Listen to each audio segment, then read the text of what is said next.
drama. I'm coming up and send you to your mama. Whip, whip, whip, yeah. Drop your body in the place till the sun's out. Can't fuck with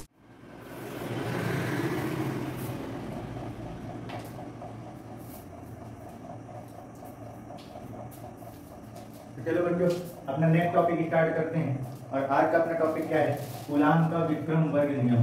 क्या है, क्या पढ़ने वाले हैं? अपना अगला topic क्या है? कूलाम का विक्रम वर्ग नियम। ठीक है ना? क्या है अपना? कूलाम का विक्रम वर्ग नियम। ठीक है ना? कूलाम इनवर्स स्क्वायर लॉ, इसके बारे में बात करनी है आपने। आज अपन को किसके बारे में बात करना है? अपना टॉपिक क्या है? कूलाम का विक्रम वर्ग नियम, यानी कूलाम इनवर्स स्क्वायर लॉ। अब ये क्या है, इसके बारे में थोड़ा समझते हैं। तो देखो, ये हम लोग पढ़ चुके हैं जब पिछले वाले टॉपिक में कि जो मैग्नेट होता है, तो मैग्नेट के जो पोल होते हैं, ठीक है ना, मैग्नेट के जो पोल होते हैं, तो वो सेम पोल जो होते हैं, यानी कि लाइक पोल जो होते हैं, वो क्या करते हैं? जैसे अपन लोग टॉपिक चल रहा है किस चीज का? मैग्नेट का चल रहा है ना, चुंबक का। तो जो चुंबक होता है, जो मैग्नेट होता है, तो मैग्नेट के जो सेम पोल होते हैं, सेम पोल बोल लो या फिर लाइक पोल बोल लो। तो लाइक पोल या सेम पोल बोल लो, ये एक दूसरे को क्या करते हैं? रिवर्स करते हैं। क्या करते हैं? रिवर्स करते हैं, यानी कि प्रतिकर्षित करते हैं, है ना? क्या करते हैं? प्रतिकर्षित करते हैं। और जो अपोजिट पोल होते हैं, क्या बोला हमने? जो अपोजिट पोल होते हैं, यानी कि अनलाइक जो पोल होते हैं, तो ये एक दूसरे को क्या करते हैं? अट्रैक्ट करते हैं, यानी कि आकर्षित करते हैं। क्या करते हैं? आकर्षित करते हैं। तो एक्चुअल में ये जो सेम पोल, मैग्नेट के सेम पोल या फिर मैग्नेट के अपोजिट पोल एक दूसरे को जो अट्रैक्ट या रिपल्स कर रहे हैं, आकर्षित या प्रतिकर्षित कर रहे हैं, तो वो एक्चुअल में है क्या एक प्रकार का? तो वो एक्चुअल में ये जो अट्रैक्ट या रिपल्स जो कर रहे हैं, ये एक्चुअल में एक टाइप का क्या है? फोर्स काम कर रहा हूँ दोनों के बीच में। जो ये एक दूसरे को क्या कर रहे हैं? जैसे मान लो कि ये दोनों, जैसे ये दो मैग्नेट है, ये मान लो ये दो मैग्नेट, ठीक है ना, ये इसका नॉर्थ पोल है, ये भी इसका नॉर्थ पोल। नॉर्थ पोल को नॉर्थ पोल के पास ले जाते हैं, तो ये एक दूसरे को दूर भगाते हैं, ठीक है ना। और जब अपोजिट पोल, जैसे कि इसका नॉर्थ पोल है और ये इसका साउथ पोल है, इसको पास में लाते हैं, ये अट्रैक्ट हो जाते हैं। तो अब ऐसा तो है नहीं कि अपने आप क्या हो रहे हैं? अट्रैक्ट हो रहे हैं, या ये अपने आप एक दूसरे को दूर कर रहे हैं। इनके बीच में कोई ना कोई एक्सटर्नल फैक्ट है, कोई ना कोई एक्सटर्नल फैक्टर, यानी कोई ना कोई बाहर कारक ऐसा है जो काम कर रहा है कि इन दोनों को एक दूसरे से दूर करने में, जो सेम पोल है उनको दूर भगाने में और अपोजिट पोल को एक दूसरे से पास लाने में कोई ना कोई एक्सटर्नल फैक्टर, यानी कोई ना कोई बाहर कारक उस पर वर्क कर रहा होता है। और वो एक्सटर्नल फैक्टर क्या है? फोर्स, यानी कि इनके बीच में कोई ना कोई एक प्रकार का बल लग रहा होता है, ठीक है ना। तो रिवर्स कर रहा है, इसका मतलब हम लोग उस फोर्स को, यानी जब सेम पोल एक दूसरे को पास लाते हैं, या लाइक पोल यानी कि समान ध्रुव को जब एक दूसरे के पास लाते हैं, तो एक दूसरे को रिवर्स करते हैं, तो उनके बीच में लगने वाले फोर्स को हम लोग क्या बोलेंगे? रिवर्सन फोर्स बोलेंगे। क्या बोलेंगे? रिवर्सन फोर्स, यानी प्रतिकर्षण बल। और जब हम अपोजिट पोल या अनलाइक पोल, यानी कि असमान ध्रुव को हम जब पास लाते हैं, तो वो एक दूसरे को क्या करते हैं? अट्रैक्ट करते हैं, आकर्षित करते हैं।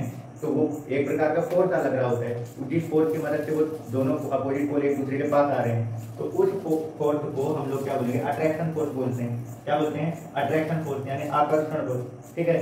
तो किसी भी मैग्नेट के दो पोल के बीच में लगने वाला जो भी अट्रैक्शन या रिपल्सन फोर्स है, ये इसी के बारे में कूलाम ने क्या किया है? बताया है, ठीक है ना। और इसी के बारे में हम लोगों को क्या करना है? पढ़ना है कि जो मैग्नेट के उनके पोल के बीच में लगने वाला अट्रैक्शन या रिपल्सन फोर्स जो है वो किन किन चीजों पर डिपेंड करता है, ठीक है ना। क्लियर? तो जैसे हमने क्या बोला कि सेम पोल को अगर पास लाते हैं तो एक दूसरे को रिपल्स करेंगे, यानी उनके बीच में रिपल्सन फोर्स लगेगा, यानी प्रतिकर्षण बल लगेगा। और अपोजिट पोल को एक दूसरे को पास लाते हैं तो वो अट्रैक्ट करते हैं, यानी कि उनके बीच में अट्रैक्शन फोर्स लग रहा है, आकर्षण बल लग रहा है। तो थोड़ा सा कूलाम लॉ को जानने से पहले हम थोड़ा सा जो मैग्नेट का पोल होता है, जो दूसरे पोल को क्या कर रहा है? वो अट्रैक्ट या रिपल्स कर रहा है, यानी आकर्षित या प्रतिकर्षित कर रहा है। तो थोड़ा सा मैग्नेटिक पोल के क्षमता के बारे में समझ लेते हैं थोड़ा सा, ठीक है ना। कि जो मैग्नेट होता है, तो जैसे मान लो हमने कोई एक मैग्नेट ले लिया, ये मान लो मैग्नेट है अपने पास, ठीक है। ये मान लो क्या है, मैग्नेट है। तो अब मैग्नेट के दो पोल होते हैं, एक नॉर्थ पोल हो गया और दूसरा मान लो इसका कौन सा पोल हो गया, साउथ पोल हो गया, ठीक है ना। एक नॉर्थ पोल हो गया और दूसरा कौन सा पोल हो गया, साउथ पोल। अब ये भी पता ही होगा कि नॉर्थ जो पोल होते हैं वो जस्ट किनारे नहीं होते, थोड़ा सा क्या होते हैं, अंदर साइड होते हैं, मतलब मैग्नेट के एकदम कॉर्नर नहीं होते, थोड़ा सा उसके अंदर साइड रहते हैं। ये हो गया। तो मैग्नेटिक पोल, इनको मैग्नेटिक पोल बोलते हैं। तो इसके मैग्नेटिक पोल स्ट्रेंथ के बारे में थोड़ा सा समझ लेते हैं। मैग्नेटिक पोल स्ट्रेंथ मतलब चुंबकीय ध्रुव की क्षमता, ठीक है ना। ये क्या है, तो देखो जैसे हमने क्या पढ़ा था कि जो मैग्नेट होता है वो मैग्नेटिक मैटर को क्या करता है, हमेशा अट्रैक्ट करता है। जो मैग्नेट होता है वो मैग्नेटिक मैटर को क्या करता है, हमेशा अट्रैक्ट करता है, ठीक है ना। चुंबक जो होते हैं वो चुंबकीय पदार्थ को हमेशा क्या करते हैं, आकर्षित करते हैं, ठीक है।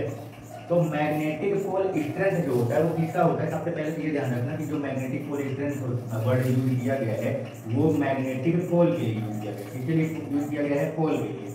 अब यहाँ पे ये जो स्ट्रेंथ वर्ड लगा हुआ है यानी कि चुंबकीय ध्रुव की क्षमता, तो ये क्या होता है, तो एक्चुअल में ये है क्या, मैग्नेटिक मैटर जो होता है, किसी भी मैग्नेटिक मैटर यानी कि चुंबकीय पदार्थ को आकर्षित करने की क्षमता, आकर्षित करने की क्षमता जो होती है वो क्या कहलाती है, इसकी मतलब पोल जो होता है। तो कोई भी मैग्नेटिक पोल जो है, जैसे एक मैग्नेट ले लिया, ठीक है ना, और उसका मैग्नेटिक पोल जो होता है तो वो मैग्नेटिक मैटर को अपने हमेशा अपनी ओर क्या करेगा, आकर्षित करेगा। तो एक मैग्नेटिक पोल किसी भी मैग्नेटिक मैटर को अपनी ओर कितनी क्षमता से उसको आकर्षित कर सकता है, वही उसकी क्या कहलाती है, मैग्नेटिक पोल स्ट्रेंथ कहलाती है। क्या कहलाती है, चुंबकीय ध्रुव क्षमता, ठीक है ना। और मैग्नेटिक पोल स्ट्रेंथ को हम लोग किससे रिप्रेजेंट करते हैं, इसको किससे रिप्रेजेंट किया जाता है, इसे एम से रिप्रेजेंट करते हैं, स्मॉल एम से। इसे स्मॉल एम से क्या करते हैं, रिप्रेजेंट करते हैं। तो ध्यान रखना थोड़ा सा, ठीक है ना, कि जो मैग्नेटिक पोल होते हैं जैसे नॉर्थ पोल और साउथ पोल, तो एक मैग्नेट के दो पोल होते हैं, दोनों अपोजिट पोल होते हैं और दोनों सेम स्ट्रेंथ के होते हैं। दोनों कैसे होते हैं, सेम स्ट्रेंथ के होंगे, मतलब दोनों पोल में क्षमता जो होगी वो बराबर होगी। बस ये है कि जैसे अगर अपन साउथ के पास नॉर्थ पोल लाएंगे तो उसको अट्रैक्ट करेगा, नॉर्थ के पास नॉर्थ ले जाएंगे तो रिपल्स करेगा, ठीक है ना। बस ये है कि दोनों सेम फोर्स से उसको अट्रैक्ट या रिपल्स करेंगे। मतलब कहने का मतलब एक मैग्नेट के अंदर जो दो पोल अपोजिट पोल बन रहे हैं वो दोनों अपोजिट पोल का जो स्ट्रेंथ होगा वो क्या होगा, सेम होगा, ठीक है। बट स्ट्रेंथ कहते किसको है, मैग्नेटिक पोल स्ट्रेंथ कहा किसे जाता है, यानी चुंबकीय ध्रुव क्षमता कहते किसको है, तो मैग्नेटिक मैटर को अट्रैक्ट करने की जो इसके अंदर क्षमता होती है, जितने फोर्स से या जितनी क्षमता इसके पास किसी मैग्नेटिक मैटर को आकर्षित करने की होती है वही उसकी क्या कहलाती है, मैग्नेटिक पोल स्ट्रेंथ कहलाता है, उस पोल का स्ट्रेंथ कहलाता है। अब किसी पोल के स्ट्रेंथ को किससे रिप्रेजेंट किया जाता है, स्मॉल एम से रिप्रेजेंट करते हैं, इसको किससे रिप्रेजेंट करते हैं, स्मॉल एम से रिप्रेजेंट करते हैं, ठीक है ना। अब देखो जो स्ट्रेंथ होता है ना, अगर इसकी ये पूछ लिया जाए कि ये किस प्रकार की क्वांटिटी है, मैग्नेटिक पोल स्ट्रेंथ चुंबकीय ध्रुव क्षमता जो है वो किस प्रकार का क्वांटिटी है, किस प्रकार की भौतिक राशि है, तो ये एक्चुअल में जो स्ट्रेंथ है जो क्षमता होती है ना वो एक स्केलर क्वांटिटी होती है। कैसी होती है, स्केलर क्वांटिटी यानी कि अदिश राशि होती है। ये ध्यान रखना, ऐसी राशि ये अधिक क्षमता की कोई दिशा नहीं होती है, ठीक है ना। कैपेसिटी की कोई डायरेक्शन नहीं होती है कि इसका इस डायरेक्शन में कैपेसिटी इतना है, इस डायरेक्शन में कैपेसिटी इतना है, ठीक है ना। क्षमता का कोई डायरेक्शन नहीं होता है, इसलिए मैग्नेटिक पोल स्ट्रेंथ जो है वो कैसा क्वांटिटी है, एक स्केलर क्वांटिटी यानी अदिश राशि। क्लियर हो गया, इस चीज को ध्यान रखना, ठीक। मैग्नेटिक पोल स्ट्रेंथ को किससे रिप्रेजेंट करते हैं, स्मॉल एम से रिप्रेजेंट करते हैं। और मैग्नेटिक पोल स्ट्रेंथ यानी चुंबकीय ध्रुव क्षमता का जो क्वांटिटी है वो कैसा होता है, तो ये स्केलर क्वांटिटी होती है, मतलब ये अदिश राशि, इसमें कोई डायरेक्शन नहीं होता है। अब दूसरा चीज इसका अगर यूनिट पूछ लिया जाए, क्या पूछ लिया जाए, यूनिट, तो यूनिट थोड़ा ध्यान रखना, इसकी ऐसा यूनिट जो होती है, इसकी ऐसा यूनिट जो होती है वो क्या होती है, एम्पियर मीटर। क्या होता है, एम्पियर मीटर, ध्यान रखना, ठीक। तो ये था थोड़ा मैग्नेटिक पोल के बारे में जानकारी रखना है, ठीक है, ताकि आगे अब जब टॉपिक अपन लोग पढ़ें तो वहाँ पे इसके बारे में क्या रहना चाहिए, पता रहना चाहिए, ठीक है ना। तो हमने क्या बोला, मैग्नेटिक पोल क्या होते हैं, किसे कहा जाता है, मैग्नेटिक पोल तो आप जान गए कि किसे कहते हैं, ठीक है ना। मैग्नेटिक पोल स्ट्रेंथ के बारे में हम लोग पढ़ रहे थे, तो मैग्नेटिक पोल स्ट्रेंथ किसे कहते हैं, तो किसी भी मैग्नेट के पोल द्वारा मैग्नेटिक मैटर को अपनी ओर आकर्षित यानी अट्रैक्ट करने की जो क्षमता होती है, यानी जो कैपेसिटी होती है, वही उसकी क्या कहलाती है, मैग्नेटिक पोल स्ट्रेंथ, चुंबकीय ध्रुव की क्षमता। आगे बात समझ, अब इसको किससे रिप्रेजेंट किया जाता है? मैग्नेटिक पोल के स्ट्रेंथ को स्मॉल m से रिप्रेजेंट करते हैं। और जो मैग्नेटिक पोल स्ट्रेंथ होता है वो कैसी क्वांटिटी है? स्केलर क्वांटिटी है, क्योंकि स्ट्रेंथ यानी क्षमता का कोई डायरेक्शन नहीं होता, इसलिए यह एक अदिश राशि है। और इसकी जो SI यूनिट होती है वो क्या होती है? Ampere metre. ध्यान रखना, मैग्नेटिक पोल स्ट्रेंथ जिसको अपन स्मॉल m से रिप्रेजेंट करते हैं यह एक स्केलर क्वांटिटी है और इसकी SI यूनिट क्या होती है? Ampere metre. ठीक है, समझ गए? इतना बात समझ में आ गया? क्लियर हो गया? चलो, तो अब टॉपिक क्या करते हैं अपन, कूलाम के इनवर्स स्क्वायर लॉ जो होता है, यानी कूलाम का जो विक्रम वर्ग नियम है इसको क्या करते हैं? बढ़ाते हैं। तो जैसा कि हमने क्या बोला कि कूलाम ने किस चीज के बारे में बताया है, तो मैग्नेटिक पोल जो होते हैं, मैग्नेट के जो पोल होते हैं, चुंबक के जो ध्रुव होते हैं, यानी सेम पोल या लाइक पोल एक दूसरे को रिपल्स करते हैं और अपोजिट पोल या अनलाइक पोल एक दूसरे को क्या करते हैं? अट्रैक्ट करते हैं। ठीक है ना? तो इनके बीच, दो पोल के बीच में जो आकर्षण या प्रतिकर्षण बल लग रहा होता है, तो उस बल के बारे में, यानी उस फोर्स के बारे में कूलाम ने बताया है। अब क्या बताया है, चलो कुछ चीज को समझते हैं। ठीक है ना?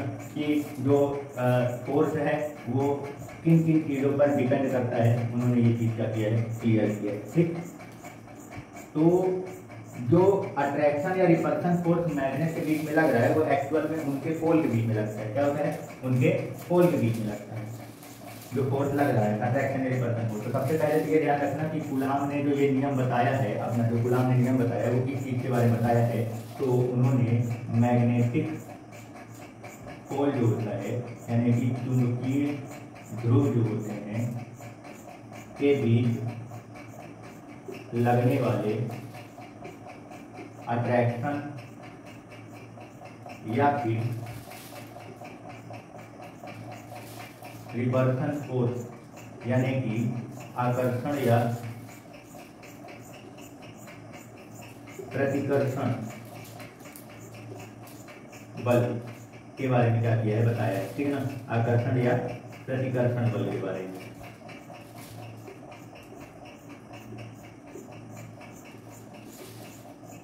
पहला बात तो ये ध्यान रखना है। अब इन्होंने दो मैग्नेटिक पोल के बीच में जो भी अट्रैक्शन या रिपल्शन फोर्स लग रहा है उसके बारे में बताया है। उन्होंने उसके बारे में क्या बताया है कि वो जो मैग्नेटिक पोल के बीच में जो भी अट्रैक्शन या रिपल्शन फोर्स, जो भी आकर्षण या प्रतिकर्षण बल लग रहा है वो किन किन चीजों पर डिपेंड करता है। ठीक है ना? तो सबसे पहले अपन लोग क्या करते हैं, दो मैग्नेटिक पोल ले लेते हैं। ठीक है ना? जिनका स्ट्रेंथ अपन मान लेते हैं M1 और M2। क्या मान लेते हैं? जिनका स्ट्रेंथ क्या है? स्मॉल m1 और स्मॉल m2। ठीक है ना?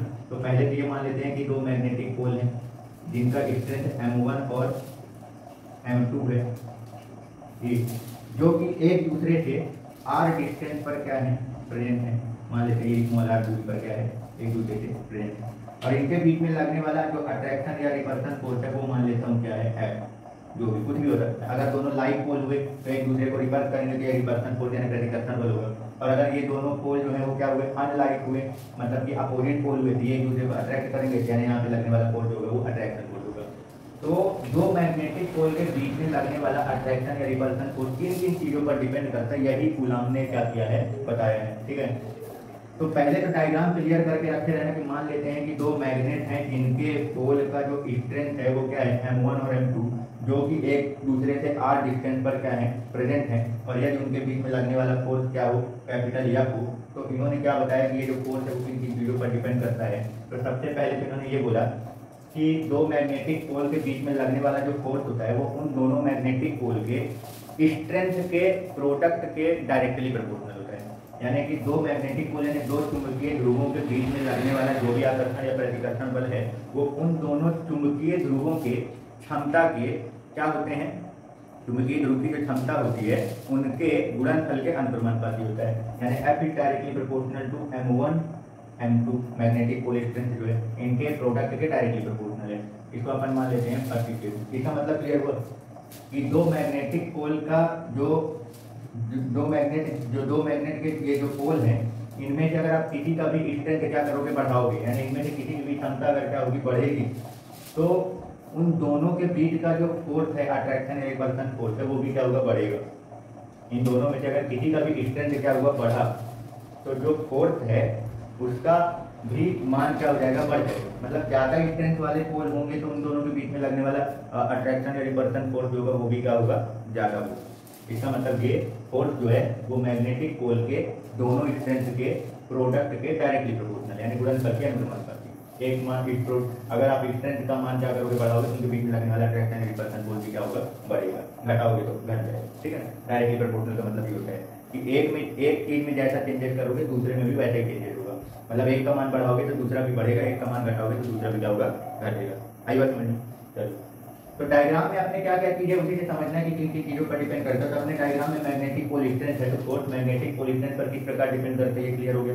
दूसरा चीज अपने पास क्या प्रेजेंट है यहाँ पे, डिस्टेंस, दोनों के बीच का डिस्टेंस। तो कूलाम ने क्या देखा, जो प्रैक्टिकली वो सारी चीजें ये जो डाटा उन्होंने दिया वो सब प्रैक्टिकल करके दिया है, तो उन्होंने ये पाया कि जो मैग्नेटिक पोल है, ठीक है ना, तो दो मैग्नेटिक पोल के बीच में लगने वाला जो फोर्स है वो उन दोनों मैग्नेटिक पोल के डिस्टेंस के स्क्वायर के इनवर्सली प्रोपोर्शनल होता है। क्या बोला मैंने, उन दोनों मैग्नेटिक पोल के डिस्टेंस के स्क्वायर के इनवर्सली प्रोपोर्शनल होता है, ठीक है ना, क्लियर हो गया, कोई डाउट? ठीक, तो ये उन्होंने अपने प्रैक्टिकल में जो उन्होंने प्रैक्टिकल किया था उससे उन्हें जो डाटा प्राप्त हुआ है उस डाटा के हिसाब से उन्होंने दो मैग्नेटिक पोल के बीच में लगने वाले फोर्स जो हैं वो किन किन चीजों पर कैसा डिपेंड करता है वो उन्होंने बता दिया। तो उन्होंने क्या बोला कि जो मैग्नेटिक पोल है उनका स्ट्रेंथ क्या होता है, अगर बढ़ाते हैं तो उन्होंने देखा कि फोर्स क्या हो रहा था, बढ़ रहा था, और जब उन दोनों मैग्नेटिक पोल का स्ट्रेंथ क्या किया उन्होंने कम किया तो फोर्स भी क्या हो रहा था, कम हो रहा था। इसका मतलब उन्होंने क्या देखा कि जो फोर्स है वो मैग्नेटिक पोल के स्ट्रेंथ के डायरेक्टली प्रोपोर्शनल है। तो उन्होंने एक पहला रिलेशन क्या बना दिया कि जो दो मैग्नेटिक पोल है उनके बीच में लगने वाला अट्रैक्शन या रिपल्सन फोर्स जो होता है वो उन दोनों मैग्नेटिक पोल के स्ट्रेंथ के प्रोडक्ट के डायरेक्टली प्रोपोर्शनल होता है, क्योंकि जो क्षमता के गुणनफल के अनुप्रमाण करती है, ठीक है, क्लियर। और दूसरा चीज उन्होंने क्या देखा, इन दोनों के बीच का डिस्टेंस यानी दूरी में इन्होंने परिवर्तन किया। तो क्या पाया कि जैसे दूरी को क्या करते हैं, बढ़ाते हैं, तो फोर्स में जो अंतर आ रहा था तो दूरी बढ़ाने पर क्या हो रहा था, फोर्स कम हो रहा था। तो मैग्नेटिक पोल के बीच का डिस्टेंस जब उन्होंने क्या किया, बढ़ाया, तो फोर्स क्या हो गया, घट गया। अब जो फोर्स घट रहा था वो कैसे घट रहा था, तो उन्होंने ये देखा कि जब वो डिस्टेंस को 2 गुना बढ़ाते थे, अगर वो दो मैग्नेटिक पोल के बीच की दूरी को उन्होंने क्या किया, 2 गुना क्या कर दिया, 2 टाइम इंक्रीज कर दिया, तो जो फोर्स था वो 4 टाइम क्या हो गया, डिक्रीज हो गया, यानी 4 गुना कम हो गया। जब उन्होंने क्या किया, दो मैग्नेटिक पोल के बीच के डिस्टेंस का 3 गुना उन्होंने क्या किया, बढ़ाया, तो जो उनके बीच में फोर्स लग रहा था वो पहले के कंपैरिजन में क्या हो गया, 9 गुना कम हो गया। क्या हो गया, 9 गुना कम हो गया। ऐसे उन्होंने काफी बार ये सारी एक्सपेरिमेंट किया। अब जैसे मान लो ये बोल सकते हो कि दो मैग्नेटिक पोल के बीच का जो डिस्टेंस है उन्होंने क्या किया, 2 गुना कम किया या 3 गुना कम किया या 4 गुना कम किया, तो जो फोर्स में चेंजेस आ रहा था वो क्या किया, दूरी घटाए तो फोर्स बढ़ गया। अब 2 गुना बढ़ाए तो फोर्स 4 गुना बढ़ गया, सॉरी 2 गुना दूरी घटाएं तो फोर्स 4 गुना बढ़ गया। 3 गुना दूरी घटाया दोनों के बीच में तो फोर्स 9 गुना बढ़ गया। 4 गुना उन्होंने कम कर दिया तो फोर्स 16 टाइम इंक्रीज हो गया। तो उन्होंने क्या देखा कि जो फोर्स है वो डिस्टेंस पर कैसे डिपेंड कर रहा है, उसके स्क्वायर की वजह से। 2 गुना बढ़ाया तो 4 गुना कम हो गया, 3 गुना बढ़ाया तो 9 गुना कम हो गया। तो क्या हो रहा है, कम हो रहा है, मतलब बढ़ाने पर कम हो रहा है, मतलब इनवर्सली प्रोपोर्शनल। और जितने गुना बढ़ा रहा है उसके स्क्वायर के गुना के बराबर इसकी वैल्यू घट रही है। इसका मतलब क्या हुआ कि जो फोर्स है वो दोनों मैग्नेटिक पोल के डिस्टेंस के स्क्वायर के इनवर्सली प्रोपोर्शनल है, यानी कि दो मैग्नेटिक पोल के बीच में लगने वाला जो बल होता है, यानी जो उनकी ध्रुव के बीच में लगने वाला जो फोर्स है उन दोनों के बीच की दूरी के वर्ग के विक्रमण, ठीक है। तो इन्होंने ये 2 रिलेशन निकाला। अब क्या करते थे अपन, इक्वेशन फर्स्ट और सेकंड को क्या कर देते हैं, कंबाइन कर देते हैं। फर्स्ट और सेकंड को अपन क्या कर देते हैं, कंबाइन कर देते हैं, ठीक है ना, मतलब समीकरण 1 और 2 को मिला लेकर। तो जैसे ही आप ये दोनों इक्वेशन क्या करोगे, मिलाओगे, तो फॉर्मूला क्या बनेगा, F is directly proportional to M1 M2 upon R², ये आएगा। क्लियर हो गया। अब जैसे ही प्रोपोर्शनल अपन क्या करते हैं, हटाते हैं, तो प्रोपोर्शनल हटाने पर एक प्रोपोर्शनल कांस्टेंट आता है, यानी कि ये अनुपात, मतलब ये जो आप समानुपाती लगा के रखे हुए हो, तो इसको हटाने पर एक क्या आता है, नियतांक आता है, जिसको हम लोग किससे रिप्रेजेंट करते हैं, K से रिप्रेजेंट करते हैं। तो जैसे ही आप प्रोपोर्शनल हटाएंगे जहाँ पे कांस्टेंट वैल्यू आ जाएगी वो है K, और बाकी का फॉर्मूला क्या है, लिखा रहेगा। आई बात समझ में, ठीक है, क्लियर हो गया। तो मेन तो कूलाम का जो फोर्स है, मतलब जो फॉर्मूला है कूलाम का विक्रम वर्ग नियम, कूलाम इनवर्स स्क्वायर लॉ, तो उसका फॉर्मूला क्या होगा, F equal to K into M1 M2 upon R², जहाँ M1 M2 क्या है, दोनों मैग्नेटिक पोल का डिस्टेंस है, R क्या है, उन दोनों मैग्नेटिक पोल के बीच का डिस्टेंस है, और K क्या है, प्रोपोर्शनल हटाने पर जो प्रोपोर्शनल कांस्टेंट है, अनुपातिक नियतांक। तो प्रोपोर्शनल हटाने पर जो कांस्टेंट वैल्यू आता है उसको क्या बोलते हैं, अनुपातिक नियतांक। किससे रिप्रेजेंट करते हैं, K से रिप्रेजेंट करते हैं, ठीक है ना। तो प्रोपोर्शनल हटाने पर K आ गया। अब इस K का मान जो है, ये जो K की वैल्यू है वो किस पर डिपेंड करती है, तो इस K की वैल्यू दोनों होते हैं, सीरियस में भी होता है और SI में भी होता है, ठीक है ना। तो अगर ऐसा यूनिट में देखा जाए तो ऐसा यूनिट में जो के की वैल्यू होती है वो होती है म्यू नॉट अपॉन 4 पाई। क्या होती है? म्यू नॉट अपॉन 4 पाई। क्लियर हो गया? और न्यूमेरिकल वैल्यू देखा जाए तो न्यूमेरिकल वैल्यू होती है इसकी 10 की पावर -7। क्या होती है? 10 की घात -7। ठीक है ना? तो ये जो प्रोपोर्शनल कांस्टेंट आया है अनुपातिक नियतांक के, तो इसका ऐसा यूनिट में इसकी वैल्यू जो होती है वो के की वो क्या होती है? म्यू नॉट अपॉन 4 पाई, या फिर न्यूमेरिकल वैल्यू देखोगे तो 10 की घात -7 होगा। तो इस के का मान उठा के फोर्थ के फॉर्मूले में जब आप रखोगे, मान लो इसको थर्ड इक्वेशन मान लो, और के की वैल्यू को थर्ड इक्वेशन में अगर रख देते हैं तो अपना फोर्थ का जो फॉर्मूला बनेगा वो क्या बन के आ जाएगा? Mu naught upon 4 pi m1 m2 upon R square. ये अपना बन गया में दो मैग्नेटिक पोल के बीच में लगने वाले फोर्स का फॉर्मूला। क्या होता है? Mu naught upon 4 pi into m1 m2 upon R square. Clear हो गया? कोई दिक्कत? बाकी फोर्स का आप यूनिट तो जानते ही हो क्या होता है? SI Newton. तो यहाँ पे क्या लिख सकते हो आप? न्यूटन भी लिख सकते हो, ध्यान रखते रहें। ठीक है ना? तो ये हो गया आपका फॉर्मूला। अब इस म्यू नॉट अपॉन 4 पाई की जगह आप इसका न्यूमेरिकल वैल्यू 10 की घात -7 भी क्या कर सकते हो? रख सकते हो। तो फॉर्मूला क्या बन जाएगा?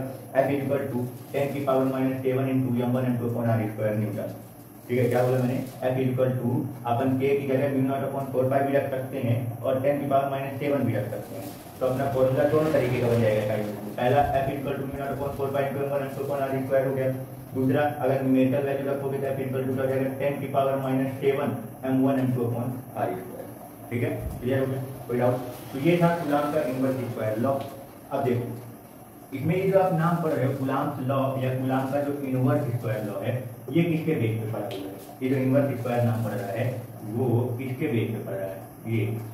ये हमने क्या बताया कि जो कूलाम ने क्या बताया था कि जो मैग्नेटिक पोल के बीच में लगने वाला जो फोर्स है, अट्रैक्शन रिपल्सन फोर्स, वो उन दोनों के बीच के डिस्टेंस के स्क्वायर के इनवर्सली प्रोपोर्शनल है। इसीलिए यहाँ पे इनवर्स स्क्वायर लॉ बोला गया। अगर कोई भी फॉर्मूला में अगर या किसी की भी वैल्यू डिस्टेंस के स्क्वायर के इनवर्सली प्रोपोर्शनल होता है कहीं पे, तो वो इनवर्स स्क्वायर लॉ के नाम से उसको अपन क्या कर सकते हैं? बोल सकते हैं। ठीक है ना? समझ गए? तो यहाँ पे वही चीज चल रहा है कि दो मैग्नेटिक पोल के बीच में लगने वाला फोर्स जो है वो डिस्टेंस के स्क्वायर के इनवर्सली प्रोपोर्शनल है यहाँ पे। इसलिए ये इसको क्या बोल गया? Coulomb inverse square law, coulomb का विक्रमवर्ग नियम भी बोल। अपन इसको खाली कूलाम्स लॉ भी बोल सकते हैं, लेकिन कूलाम इनवर्स स्क्वायर लॉ क्यों बोलते हैं? कहानी समझ में आ गई? बाकी फॉर्मूला अपना क्या आ गया? F equal to mu naught upon 4 pi m1 m2 upon R square newton. और न्यूमेरिकल वैल्यू रख दोगे तो F इक्वल टू 10 की पावर -7 हो जाएगा। ठीक है? ये तो ऐसा ही वाला हो गया। इसी में सीरियस वाला अगर पूछ लिया जाए तो क्या हो जाएगा? तो सीरियस यूनिट में जो फोर्स का फॉर्मूला आता है वो क्या आता है? तो सीरियस यूनिट में पहले तो ये पता होना चाहिए कि के का मान कितना होता है। ठीक है ना? तो सीरियस यूनिट में जो के की वैल्यू होती है वो होती है 1। के की वैल्यू कितनी होती है? 1। तो F इक्वल टू जो आपका फॉर्मूला बन जाएगा, तो के की जगह जब 1 रख दोगे तो फॉर्मूला आपका क्या बन जाएगा? F इक्वल टू, अब ये के की जगह तो 1 रख देंगे तो कुछ बचा ही नहीं वहाँ पे, तो m1 m2 upon R square. अब फोर्स का जो सीरियस यूनिट होता है वो क्या होता है? टाइम। टाइम तो किससे रिलेट करते हैं? डी से। यानी सीरियस यूनिट में दो मैग्नेटिक पोल के बीच में लगने वाले फोर्स का फॉर्मूला क्या हो जाएगा? F equal to m1 m2 upon R square time. मतलब कांस्टेंट जो अनुपातिक नियतांक है, जो प्रोपोर्शनल कांस्टेंट की वैल्यू कितनी होगी? 1। यहाँ पे 1 रख देंगे तो खाली इतना बचेगा। तो ये जो फोर्स का फॉर्मूला आया है वो किसमें है? ये सीरियस यूनिट का। आगे बात समझ क्लियर हो गया? कोई डाउट? ठीक है ना? तो ये था कूलाम का इनवर्स स्क्वायर लॉ। अब इसमें हम थोड़ा सा बात करते हैं जो अपन अभी सीरियस यूनिट वाला जो निकाले हैं, फोर्स का जो अपन फॉर्मूला निकाले सीरियस यूनिट में, तो कुछ थोड़ा सा इसके बारे में बात करते हैं। यहाँ पे कुछ फैक्ट है, कुछ इंपॉर्टेंट पॉइंट है, उस चीज को समझते हैं। तो अपन ने फोर्स का फॉर्मूला क्या निकाला? F equal to mu naught upon 4 pi m1 m2 upon R square, है ना? ये SI यूनिट वाला फॉर्मूला हमने निकाला। तो यहाँ पे थोड़ा सा अपने को समझना है इसके बारे में, म्यू नॉट के बारे में। ठीक है ना? ये म्यू नॉट क्या है? ठीक है ना? ये जो म्यू नॉट है ये वायु या निर्वात की निरपेक्ष चुंबकशीलता क्या है? इसको क्या बोलते हैं? वायु या निर्वात की निरपेक्ष चुंबकशीलता। ठीक है ना?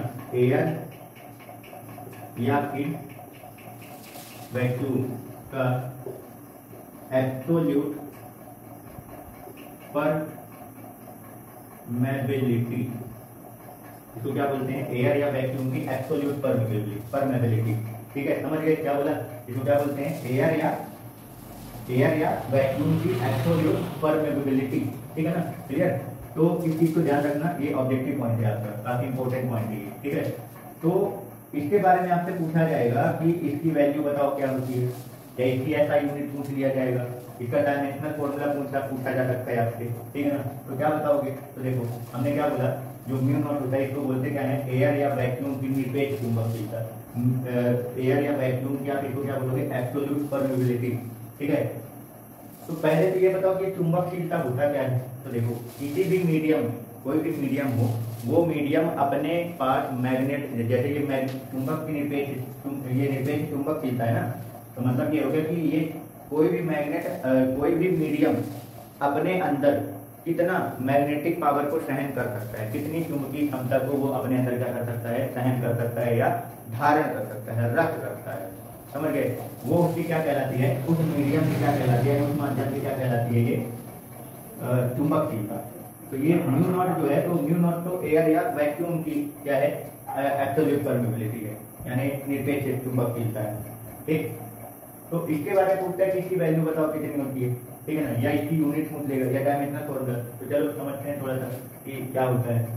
तो जैसे अभी हमने क्या बताया था कि जो हम लोगों ने अभी पीछे पढ़ा था कि जो ऐसा यूनिट में अपन लोग के की वैल्यू रखते हैं वो कितना रखते हैं, म्यू नॉट अपॉन 4 से, और इसी की न्यूमेरिकल वैल्यू कितनी होती है, 10⁻⁻, है ना। तो म्यू नॉट की वैल्यू कितनी आ जाएगी, जब म्यू नॉट की आप वैल्यू निकालोगे तो म्यू नॉट इक्वल टू क्या हो जाएगा, इसको उधर भेज दो, 4 पाई इंटू 10 की पावर -7, क्या हो जाएगा, 4 पाई इंटू 10 की पावर -7, ये हो गया इसकी वैल्यू। अब अगर आपसे इसकी यूनिट पूछ ली जाए, इसको कहते क्या है समझना है ना, म्यू नॉट क्या है, अपन जो प्रोपोर्शनल कांस्टेंट था, जो अनुपातिक निशान था के, उसकी जगह हमने उसका ऐसा यूनिट का वैल्यू रखा, वो क्या है, म्यू नॉट अपॉन 4 पाई होता है। तो इसमें म्यू नॉट जो होता है वो क्या होता है, बाह्य निर्वाती निरपेक्ष चुंबकशीलता, एयर या वैक्यूम की एब्सोल्यूट परमेबिलिटी बोलते हैं। ठीक है ना, इसको किससे रिप्रेजेंट, ये एयर या वैक्यूम के एब्सोल्यूट परमेबिलिटी को यानी निरपेक्ष चुंबकशीलता को हम लोग किससे रिप्रेजेंट करते हैं, म्यू नॉट से रिप्रेजेंट करते हैं, एयर। ठीक है ना, तो इसकी वैल्यू अगर पूछा जाए आपसे तो क्या बताओगे, तो म्यू नॉट अपॉन 4 पाई की न्यूमेरिकल वैल्यू तो आप जानते हो कितना होता है, 10 की पावर -7, तो 4 पाई को 10 की पावर -7 के पास भेज दो, तो म्यू नॉट की वैल्यू कितनी हो जाएगी, 4 पाई इंटू 10 की पावर -7। आगे बात समझ में क्लियर हो गया। ठीक है ना, चलो अब अगर आपसे इससे यह सारी यूनिट पूछ लिया जाए, क्या पूछ लिया जाए कि म्यू नॉट का जो एब्सोल्यूट परमेबिलिटी है इसकी यह सारी यूनिट हो जाएगी। ठीक है ना, तो अब इसकी एसआई यूनिट कैसे बताओगे, हमने क्या बताया था कि किसी का भी अगर आपसे किसी भी फिजिकल क्वांटिटी का, किसी भी भौतिक राशि का अगर आपसे एसआई यूनिट पूछता है तो उससे रिलेटेड आपको कोई ना कोई फॉर्मूला जो है वो आना चाहिए, जिस फॉर्मूले में वो क्या है हो। तो जैसे हमने म्यू नॉट का एसआई यूनिट बताना है तो अपन को म्यू नॉट से रिलेटेड कोई ना कोई फॉर्मूला पता होना चाहिए। तो एक फॉर्मूला आपने पहले निकाला है कूलॉम फोर्स का, F equal to mu naught upon 4 pi into m1 into r square. तो एक काम करो, म्यू नॉट को जिसकी एसआई यूनिट बताना है उसको एक तरफ रखो, बाकी सबको दूसरी तरफ से। ज्यादा एसआई यूनिट बताना है तो एक काम करो, म्यू नॉट का फॉर्मूला निकाल लो। तो म्यू नॉट इक्वल टू क्या हो जाएगा, यहाँ पे देखो ये 4 पाई पर चला जाएगा, 4 पाई r स्क्वायर f के साथ मल्टीप्लाई में आ जाएगा, है ना, और डिवाइडेड बाई ये m1 m2 नीचे आ जाएगा। ये भाई तो म्यू नॉट की वैल्यू निकालना है या म्यू नॉट का एसआई यूनिट पता करना है अपने को, तो फॉर्मूले में म्यू नॉट को एक तरफ रखो, बाकी सबको दूसरी तरफ भेज दो। अब जो दूसरी तरफ चले गए हैं उन तक का एसआई यूनिट आप क्या कर दो, रख दो। तो देखो यहाँ पे ये फोर्स क्या होता है, फोर्स का एसआई यूनिट होता है न्यूटन। अब ये 4 पाई क्या है नंबर, तो नंबर का तो एसआई यूनिट होता नहीं। आर क्या है डिस्टेंस, और डिस्टेंस का एसआई यूनिट क्या होता है, मीटर का स्क्वायर। डिस्टेंस का एसआई यूनिट होता है मीटर स्क्वायर। अब नीचे क्या है m1 m2 क्या है, ये मैग्नेटिक पोल स्ट्रेंथ, चुंबकीय ध्रुव की क्षमता। ठीक है ना, तो मैग्नेटिक पोल स्ट्रेंथ जो होते हैं उनका एसआई यूनिट क्या होता था, एम्पियर मीटर। पढ़े थे ना बीच के पहले, मैग्नेटिक पोल स्ट्रेंथ का जो एसआई यूनिट होता है वो क्या होता है, एम्पियर मीटर। तो यहाँ पे दो हैं, तो ampere metre into ampere metre क्या हो जाएगा, स्क्वायर हो जाएगा। दोनों एम्पियर मीटर इसका भी, एम्पियर मीटर इसका भी, तो दोनों का स्क्वायर हो जाएगा। तो मीटर स्क्वायर से मीटर स्क्वायर क्या हो जाएगा, कैंसिल। तो क्या बचेगा, न्यूटन पर एम्पियर का स्क्वायर। क्या बचेगा, न्यूटन पर एम्पियर का स्क्वायर। आगे बात समझ में, यानी कि म्यू नॉट का हम जो वैल्यू रख रहे हैं इसकी यूनिट क्या रखोगे आप, न्यूटन पर एम्पियर स्क्वायर। तो दिक्कत, तो म्यू नॉट यानी एयर की जो एब्सोल्यूट परमेबिलिटी होती है, यानी कि कहने का मतलब ये हो गया कि बाह्य निर्वात की जो निरपेक्ष चुंबकशीलता होती है वो कितनी होती है, 4 पाई टू 10 की पावर -7 न्यूटन पर एम्पियर स्क्वायर। कन्फर्म, कोई डाउट? ठीक है, चलो अब अगर इससे आपको डायमेंशनल फॉर्मूला पूछ लिया जाए, इसका डायमेंशनल फॉर्मूला यानी द्विमीय सूत्र बताओ, तो जो फॉर्मूला आप निकाले हो यानी जो SI यूनिट निकाले हो यहीं से इन सब का द्विमीय सूत्र रख दो। तो न्यूटन फोर्स का होता है ना, न्यूटन जो है वो किसकी यूनिट है, फोर्स की। तो फोर्स का डायमेंशनल फॉर्मूला क्या होता है, mLT⁻²। क्या होता है, mLT⁻²। और नीचे क्या है, एम्पियर। नीचे क्या है, एम्पियर। तो एम्पियर करंट का SI यूनिट है। अब करंट का डायमेंशनल फॉर्मूला A ही रखा जाता है, तो इसको A⁻² रहने दो। अब इसको A⁻² को ऊपर लेके चले जाओगे तो क्या बन जाएगा, mLT⁻² और A⁻²। भाई ये नीचे प्लस में ऊपर जाएगा तो माइनस में जाएगा। तो इसका डायमेंशनल फॉर्मूला म्यू नॉट का डायमेंशनल फॉर्मूला क्या हो गया, mLT⁻², A⁻²। क्लियर हो गया, कोई दिक्कत, ठीक है। और देखो अगर आपसे ये पूछ लिया जाए कि ये कैसी क्वांटिटी है, तो ये एक स्केलर क्वांटिटी है। कैसी क्वांटिटी है, ये स्केलर क्वांटिटी है, आधी तरह की है।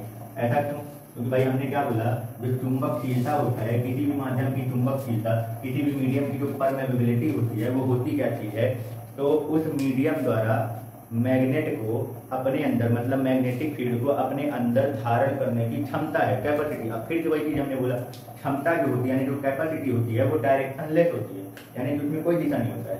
तो जिसमें दिशा नहीं होता है, जिसमें डायरेक्शन नहीं होता है, तो वो कैसी क्वांटिटी होती है, स्केलर क्वांटिटी होती है, आधी राशि होती है। आगे बात समझ, तो म्यू नॉट की कहानी क्लियर हुआ, ठीक है, कोई डाउट।